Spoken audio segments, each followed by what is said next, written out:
कराची के मुख्तलिफ इलाकों में तेज और हल्की बारिश का सिलसिला वक्फे वक्फे से जारी है। शहर में अब्र बरसने का सिलसिला कल तक जारी रहने का इम्कान जाहिर किया गया है। कराची के मुख्तलिफ इलाकों में तेज और हल्की बारिश का सिलसिला वक्फे वक्फे से जारी है। इस पर बात करेंगे डॉन न्यूज के नुमाइंदे सैयद वसीम से। वसीम, बताइएगा शहर कायद का अभी मौसम कैसा है और बारिश की शिद्दत क्या है? जी, इस वक्त मैं मौजूद हूँ जिला कोरंगी में, जहाँ पे का सिलसिला शुरू हो चुका है। कराची के मुख्तलिफ इलाकों से ये बारिश रिपोर्ट हो रही है।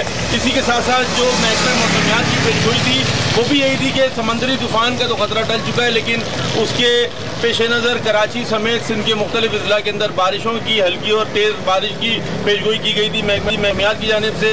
और इस बारिश के बाद जो है वो गर्मी का जोर उठा है, ठंडी हवाएं चल रही हैं, जिसको शहरी भी जो है वो एंजॉय करते हैं इस मौसम को। और ऐसा ही है कि जो कराची के शहरी हैं उनको गुज़िश्ता रात से जो है वो इंतज़ार था बारिश का। बारिश रात में हुई तो उस वक्त शहरी उमूमन घरों पर सो जाते हैं, लेकिन अब जब दोपहर के औकात में ये बारिश हुई है तो लोग इस बारिश को एंजॉय कर रहे हैं, क्योंकि गर्मी का जोर था कराची के अंदर जो कि टूटा है। और अब बारिश का सिलसिला शुरू हुआ है कराची के अंदर, क्योंकि मुख्तलिफ इलाकों के अंदर वक्फे वक्फे से हल्की और तेज़ बारिश का सिलसिला है वो जारी है।